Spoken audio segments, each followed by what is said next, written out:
Can you guys see my screen?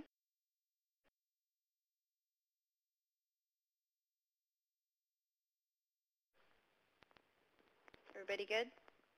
Yes, you look good. Oh, cool. All right, are we ready to go, or do we want to give it a couple more minutes?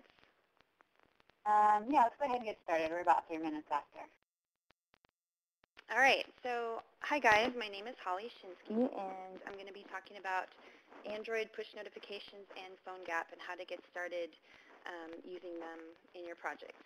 So you can look at my blog also. There are some other tutorials there around this subject and more, mobile development, PhoneGap, iOS, push notifications, and other subjects there at devgirl.org. And you can follow me on Twitter at devgirlfl if you choose. So I'm just going to go over a couple slides here quickly before I dig in and talk about the Google Cloud Messaging Service overall, if you're not familiar with it. If you were on my last webinar, I talked about the Apple Push Notification Service. And for Android, they have a similar service, and it's called the Google Cloud Messaging Service. And there are a couple differences with it. One mainly is the size of the messages that can be sent across the service is a lot larger than the Apple service. So for the GCM service, you can have up to 4K of data actually in your payload. And the way that you go about using the service is quite a bit different than the Apple process. And I'm just comparing them in case you were just on that webinar a couple weeks ago, for those of you that are trying to compare the differences here between the two services. But you're going to use the Google API console, and I'm going to go through all this.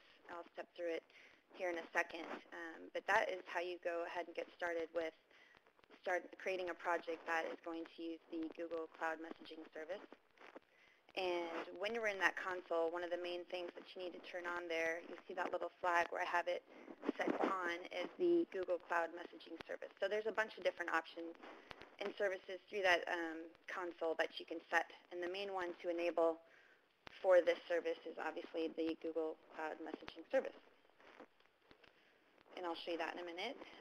And when we create our project, you're going to see the URL is going to be appended with a project number, and that number is in yellow there in the URL.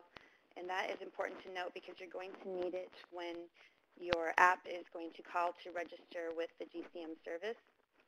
So you can see in that second bullet is an example of the call that I might make from my app using this push notification plugin that I'm going to talk about here that's supported with PhoneGap build.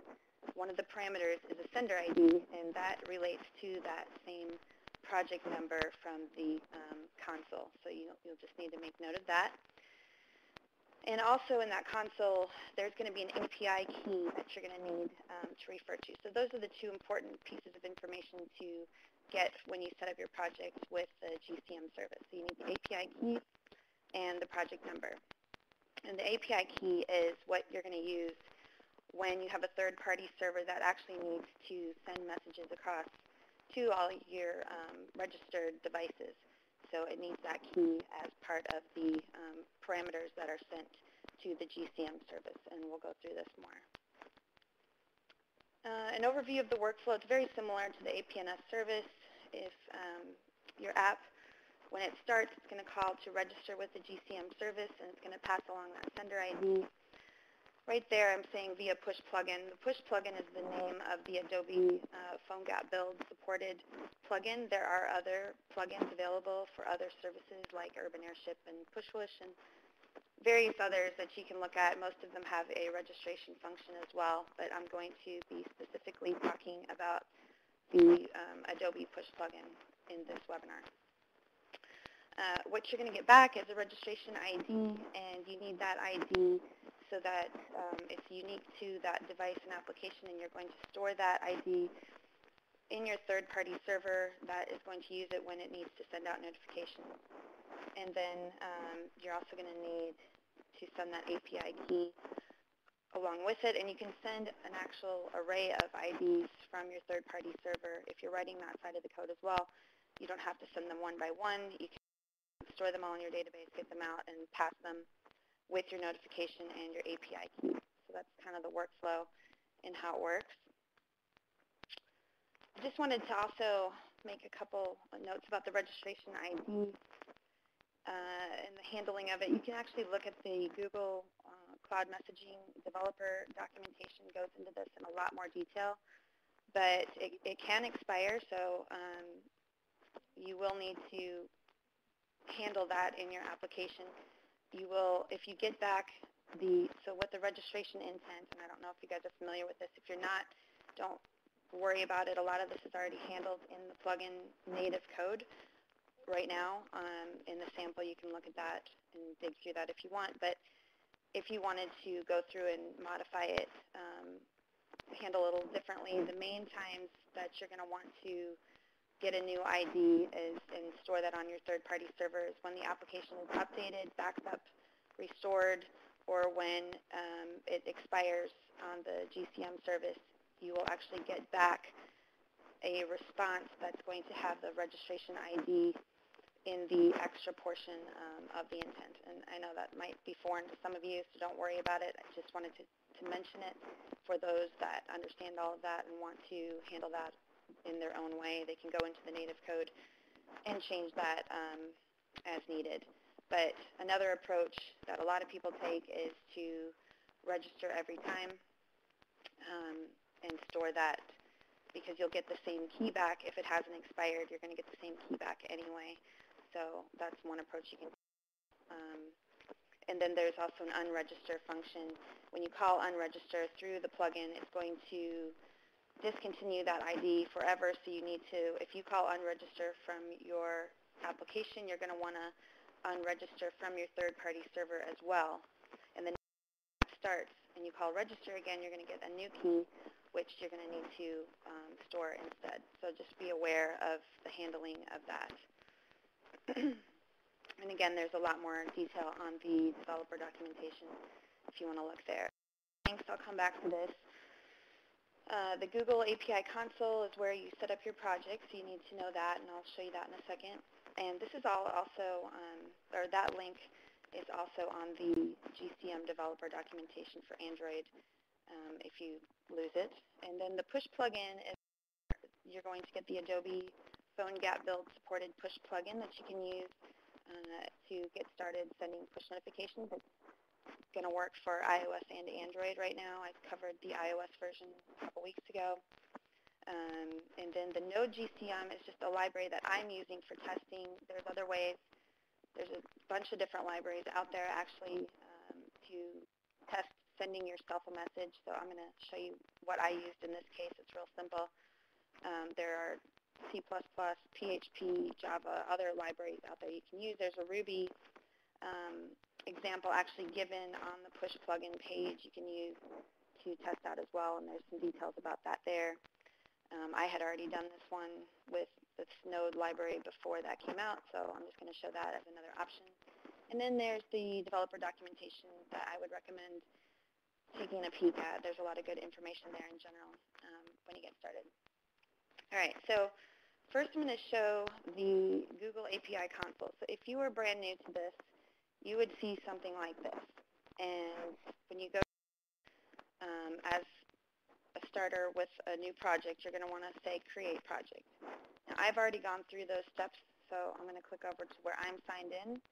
And so the next time after you create a project, it's actually going to look like this. So the name of my project, I just have a test project here. If we look at the overview, we can see a little bit more detail about it. I have already registered for the Google Cloud Messaging service, but if you were to go in here and say create new project, you would have to go into the services on that project, and this is where that little flag is. So you can set all these different things for your application. In this case, I'm focused on the cloud messaging, so I'm just going to turn that one on. So you need to make sure you do that before you do anything else. If we go back to the overview, you can see there's a project number assigned, and that number corresponds to the URL number that was appended when I created the project. So you can get it from either spot, but you need to refer to that when you actually go and register your application. The other thing I mentioned before was the API key. So we have this API access And here you can see I have a couple of keys. When you first create your app or your project through this API, you're going to just get a key for browser apps. It sometimes works fine with some of the different services in sending your notifications out, like the Node GCM library I'm using, use the browser key OK, but I would recommend saying create new server key and getting a server key, because it seems like a lot of the documentation I've seen uses this key or recommends using the server key instead. So all you do, if you were doing this the first time, you just say create new server key and hit create. You don't have to put anything else in there, and you will get a key like this. Just keep that for reference later. So now that we have the two pieces of information we need, we want to go looking at the code. So I have a project set up in Eclipse. And if you were to do this from scratch, you know, some of you are going to add this to existing projects, but if you wanted to just play with this and try out a demo or an example yourself, in the push plugin on the PhoneGap build site, so this is the push plugin that is supported through PhoneGap build, there's actually an example project. So if you click on example, you'll see this www folder, and in here is sample code you can use, and it has the push notification JavaScript file, which is needed for the plugin to communicate back to the native side. So you could download that to try it out immediately. So one way to do that quickly is I use the command line interface tools, which are provided by PhoneGap. There's a command line interface. So I created my project, just a skeleton project like this. You can do something like this. Create a blank project, and then in Eclipse, you can say file, new, project, and then you would choose Android project from existing code. And when you go through here, you can specify that newly created skeleton that I just created through the command. This is just one way to do it. If you guys wanted to try out the sample quickly, this is the easiest way to do it. So I'd browse and choose that sample, and then I would get something like this, where I have the project showing up here, but then I need to actually, let me show you this one, because this was one I imported without doing anything to it. So you can see I have just a plain source folder. I have a www folder, which it created, but this is all just sample code from the command line interface tools. It doesn't have any push notification stuff in it. That's just this is what it would look like when you first create your project. The steps that you need to take then are, they're actually outlined on this push plugin site as well. If you're going to do it manually through Android or through Eclipse, if you want to see all the trace messages and everything, you don't have to go through this process. If you want to use this and try it directly through PhoneGap build, you could, but I would recommend trying to go through it manually so you can see what's going on and test out different things. But it outlines very well here the steps that you need to take. But I'm just going to show them quickly. So there's a manifest file, and you need to go in here and add some things to allow the push notifications to work and the GCM service to be able to communicate with your app. So you need to add some permissions. These are the permissions here that you're going to add, which are also listed on that push plugin site. You need to specify this receive. You can copy it like this exactly, and then you need to add this line here as well, which is giving permission for this C2D message. Don't really worry about what that means exactly. The only thing you have to remember is to change the package to the package for your project. If you look back here, it also tells you to do that. So you can see here is the instructions for that particular line. I already have put mine in there. And then the other thing you have to add is a new activity, and you need to make sure that this is put within your application tag in your manifest. So it also tells you that on the instructions, but you're going to add, you're just going to copy and paste basically from the push plugin directions right here. Just copy and paste that into here, just make sure it's within your application tag, and then again you change the package name here, and it'll tell you that if you forget right here. So you change the manifest, so now it will support the receive and registration intent from the Google Cloud Messaging Service, which just means when you make a call to register or when the GCM service needs to send you a message, your app is now ready to receive them. It's giving it permission to receive them. And the other thing that you need to remember to do is to add the plugin to your, so under the res XML, there's a config.xml. And this has all of your plugins that you're going to be using, and so any external plugins that you're going to use in your app have to be defined here as well. So in this case, I'm using that push plugin, and so I've added that at the bottom of my config.xml. Once you do that, all the permissions are set up. The other things you need to do are with the downloaded, so this is the downloaded push plugin here. You can see there's a source folder, and you're going to see there's an Android and an iOS. For this case, obviously, we're using Android. This COM folder is going to have all of the native stuff that we need. Don't worry about what it is exactly right now, but you're going to just take and drag and drop that COM folder into your source folder here. So I've already done that in this GCM webinar app too, and you can see I have the COM Google Android GCM packages, the plugin packages, and everything already in here. So that's just all of this right here. And that's the native push plugin code that your push notification.javascript file is going to be talking to. So if you look at the push notification JavaScript file, we can see that it's using this push plugin. It's calling that native code, which is located under com.plugin.gcm, which is also the same package as here. So hopefully that makes why we're doing that there. And the other thing, after you copy in that COM folder into the source folder, then if you want to use just the example that's given on the plugin, push plugin site, you just can replace your www folder in your assets folder with the one from the example. So you can just, in the case of the skeleton project that I created here, I would just right-click and delete it, and then drag this folder in under assets, and I would have everything ready to go. Now, I've already done that in this project here. The beep is in here to give you an example of how you can tell it a different sound to play when the notification is received, and I'll go over that here in a second. That's really all that is. So if we look at this sample code in the index.html, we're going to be using this push notification object, which relates back to this push notification JS. So we're going to get a reference to that in here. Push notification equals window plugins push notification. So that's how we are referring to the JavaScript in that push notification JS file, which will talk to the native code in the push plugin.java. All right, so the first thing that we want to do when the device is ready,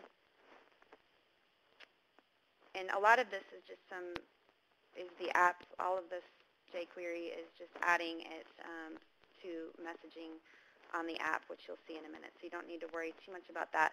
The main thing to focus on is we get the reference to the push notification object, and then we call register.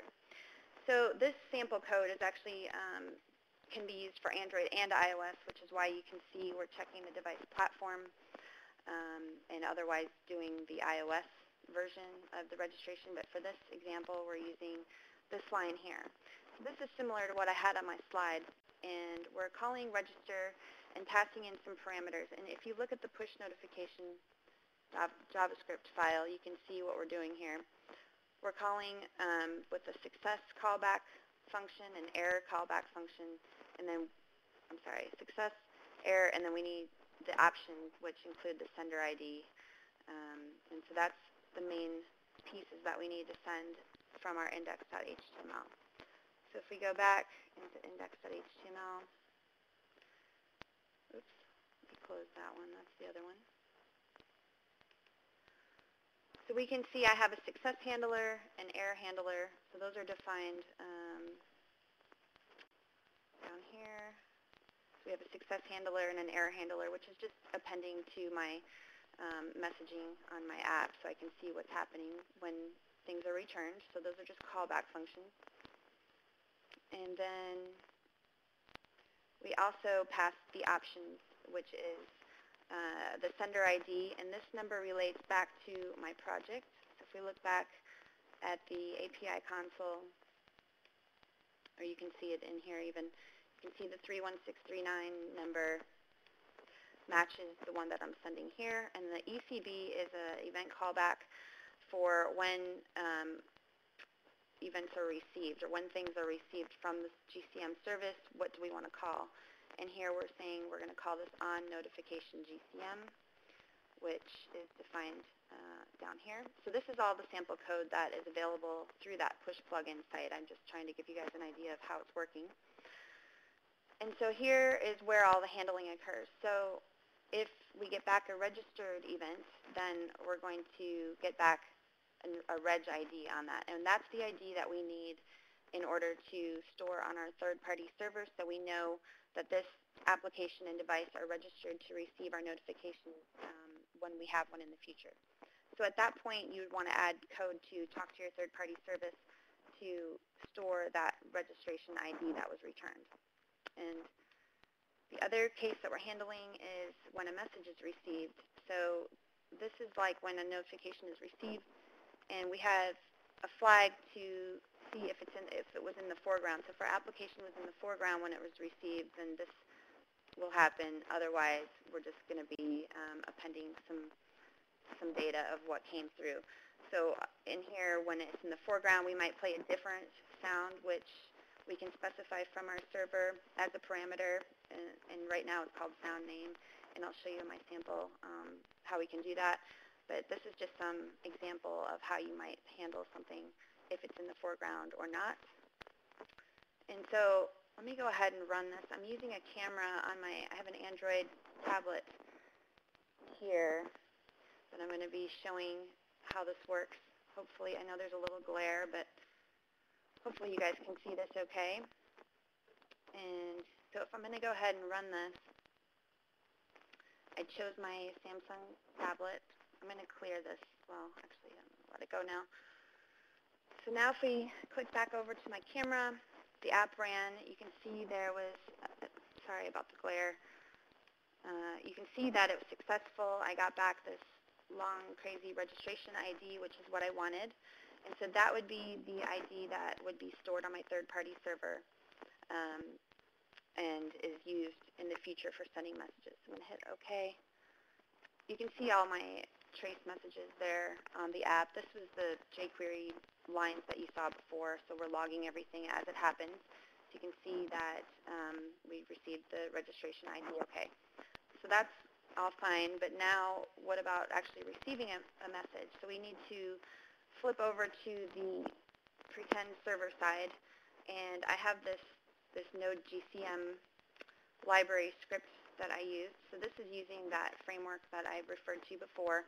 There's a bunch of different ways, again, that you can do this. You can use that Ruby script that's specified on the push plugin side, or there's a bunch of different ways to do this. But this is the one I had already done. So in here, I am requiring this Node GCM module. I'm creating a message object. And in the sender, I am using that API key that I talked about before. And so that's when you would want to flip back, go to your project API access. I'm using this A1, DA, RQ, whatever one here. So you can see I use that as my server key. Here's an array of registration IDs. So if you were testing with a bunch of different devices, you could push a bunch of different registration IDs on there and test them all at once. In this case, I just have my one device because I only own one Android device. But at that point, the other things that you might want to add are your payload data. So I just have some test data here. So I have a message being sent. So the message is the key. I'm just saying hello, friends. Title, this is an arbitrary string title that I came up with just to test so I can show you how you might specify additional data. Message is actually something that is being looked for in the native code.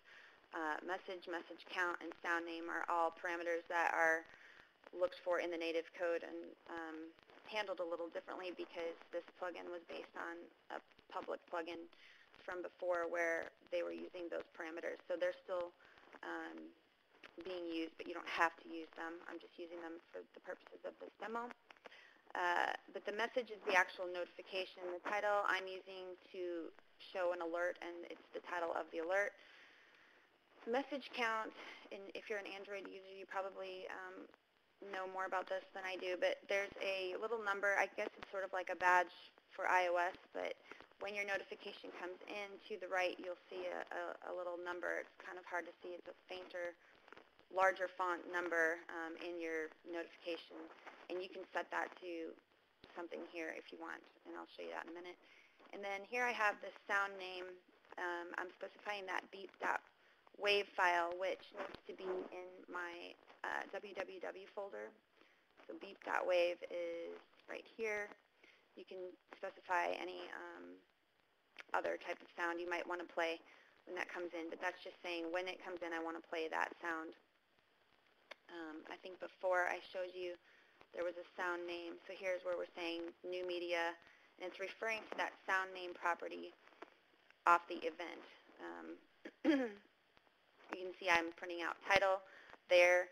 So the way that the native code works, it's going to put some of the parameters already kind of hard-coded, like sound name, message, and message count. It's going to put them into a further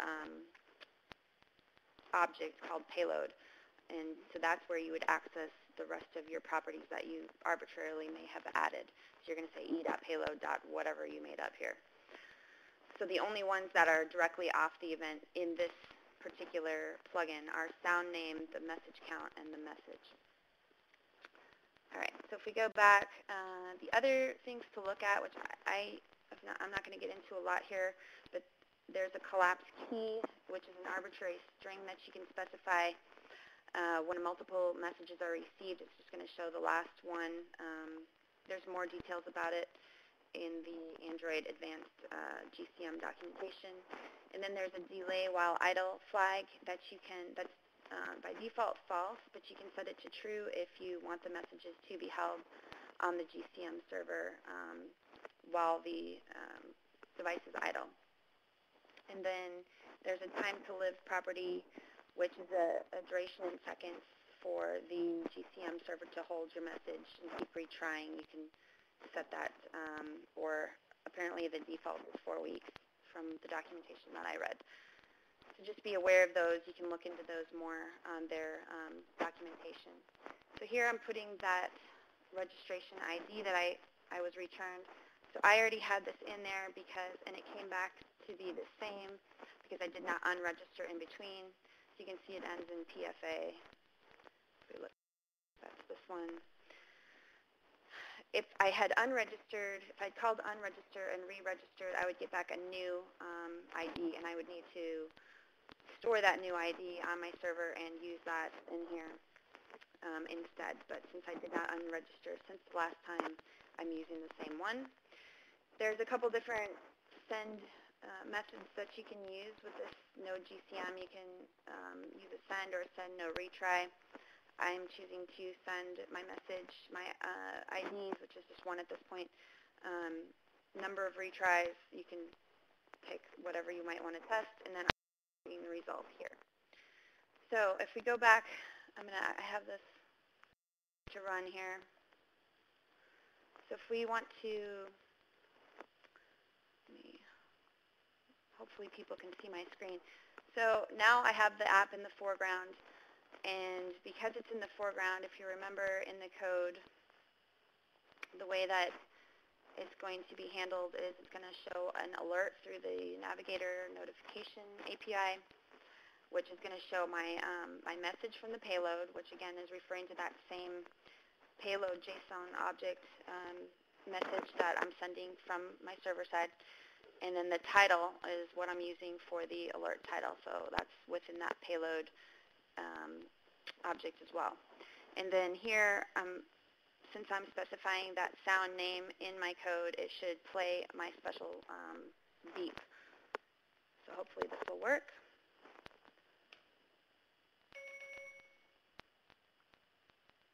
And there it is. I'm sure you guys didn't hear it because I have my volume off. Let me turn it on really quick and just do it one more time.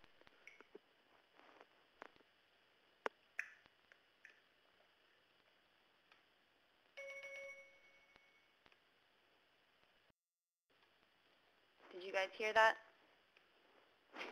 Yay! Okay.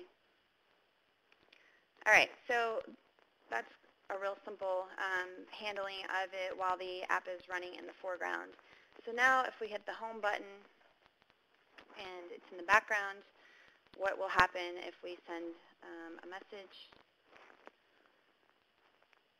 So I'm going to move this over. If you look at the bottom of my device down here, you should see a notification come in. That's going to be the name of my app, which is GCM Webinar App 2, and then my message. And there it is. Hopefully, I know it's kind of a glare, but you can see it popped up there at the bottom with my hello friends and the PhoneGap icon for now, because that's the default. And so now we can see also, hopefully you can see it's there in the tray. So if I could click on that, and I can see it again. Now, there is a number on the side of it, but you can't see it very well on my screen. Let me see if I can change the,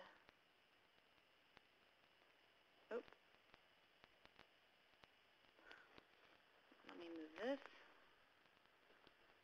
So maybe you can see the little 3, it pops up quickly. But if you look in here, you can see that 999 next to my Groupon thing. It kind of looks like that. It's a very faint number. You can see it more clearly on your tablet, and you guys might already know exactly what I'm talking about here. But just for reference, that's that number that I specified in message count. I'm trying to,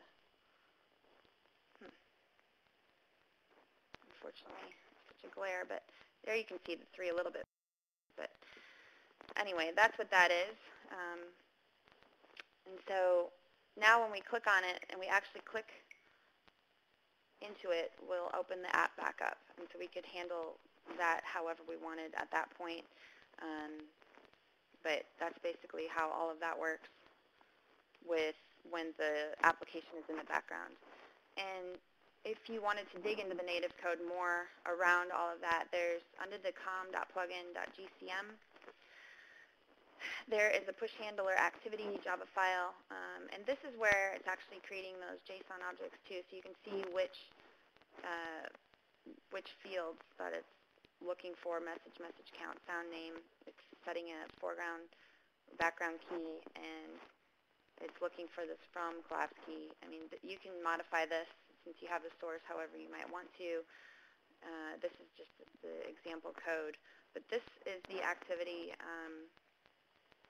that is run when you click that notification from the status bar and go back into the app.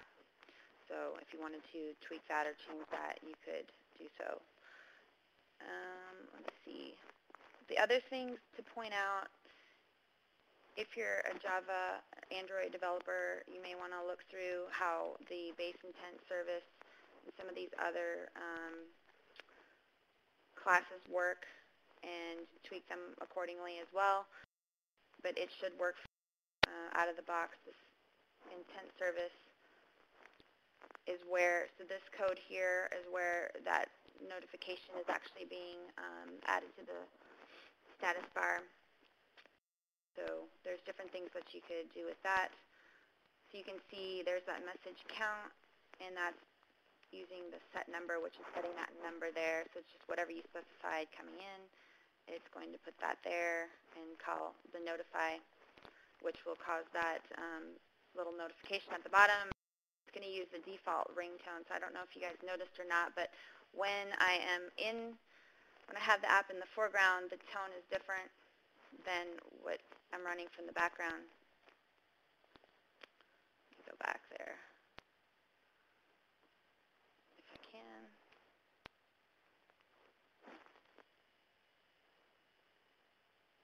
Or not?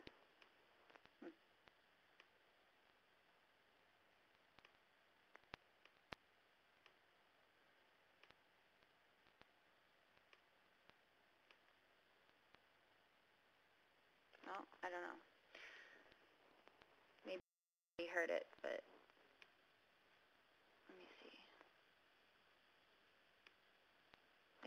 Let me try this again.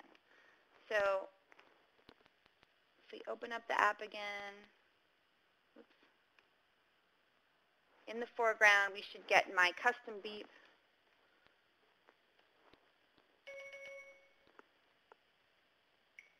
And if we're in the background, then we're going to get the default Android.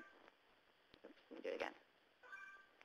That's the default beep. So that's just because of this code here.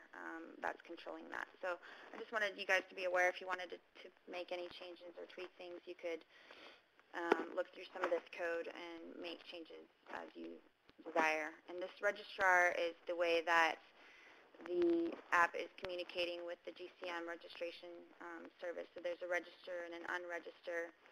And really that's the main things to be aware of with this plugin. Other plugins that have more APIs, but this push notification plugin right now is pretty simple. It mainly just uses these two functions for Android, and that's really all you need to worry about. You don't need to get into all the Java files that I was just talking about. I'm just giving other people that may want to go through those some extra information. So I think that's pretty much it. That was the gist, I think, of what I wanted to cover. I'm going to go back. I'm sure there's questions. Hopefully you guys heard everything. Does anybody have questions?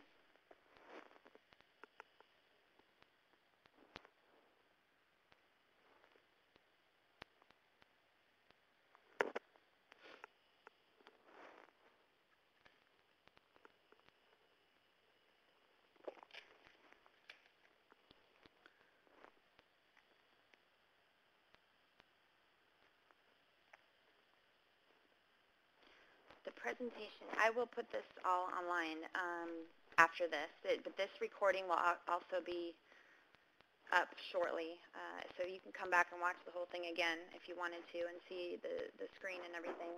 But I will put the slides and the sample, I'll put my sample up as well. In the scope of the project for the Google APIs, oops. I'm not seeing all of that. Let me see. Would you? Oh, there we go. The way that I understand it is you would create a new project for each app. That's the way that I've been using it. When the PhoneGap application runs, does it always reply back with a registration request, even if it's already registered? If you call register, it will. And again, this is a little bit of a tricky subject. It depends how you want to handle it. There are some other methods to be aware of, I guess, that I can point out. Through the registrar, you can actually check, is it registered? So, let me see. There is so you can call to get the ID, see if it's there, and you can say is registered. And actually in the documentation they talk about this.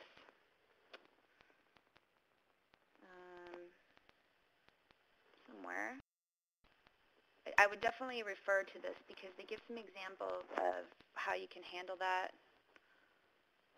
And they talk about using this is registered. So here's how they're unregistering. But this, of course, is not using PhoneGap. This is like actually going through the native code. But you can look at that if you want to change the way that it's handled. Currently, it's going to call register every time it's open. The sample, actually, I commented it out for this demo, but it's going to call unregister when you hit the back button to exit. So it's not doing that because I wanted to keep the same key in my case. When you hit unregister, again, when you go back in and register, then you're going to get a new registration ID. And so for the purposes of this webinar, I did not do that. But if you download the sample, I should have pointed that out. Whoops, let me find that again in the index HTML.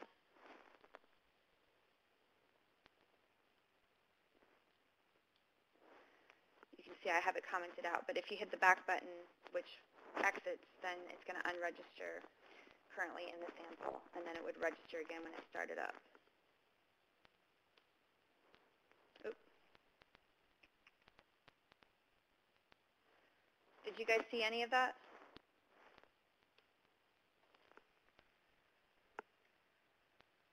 Do you guys see my screen at all?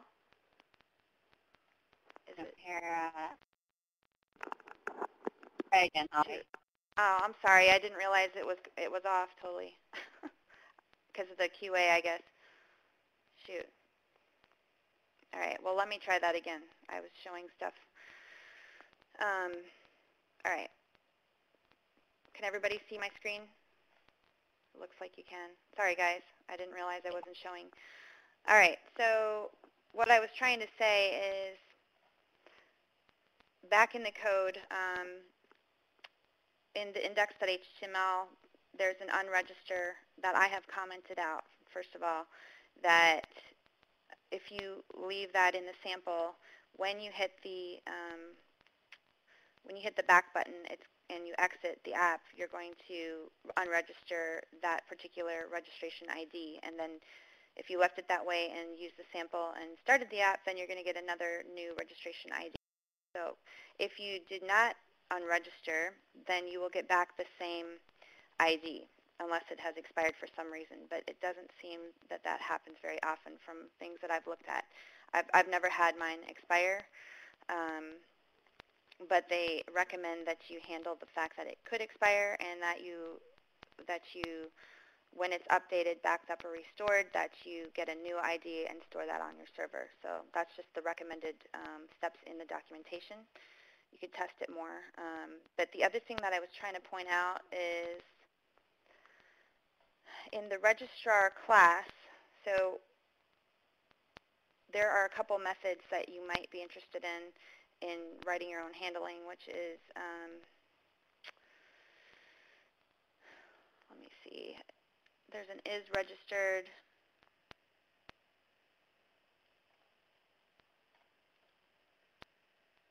Is registered here. You could call and check if it's already been registered. You can also say get registration ID. There's one somewhere. Here's the get registration ID, so you could get the current ID using that if you wanted. Right now we're not doing that. But there are some documentation samples in the developer docs that go over that, and they show how you might call is registered, and if it's not, then you're going to call to register it. But there seems to be some differences about what people think you should do in that situation on that, so I guess you might have to read about that yourself and see what you feel most comfortable with for that whole registration thing. But this documentation is really good. This is that Google development. Oops, that's not the actual right URL. This is the right URL, but it's the same documentation that you might want to refer to for more on this if you want to get like really into the native code as far as that goes. All right. So let me go back to the Q&A.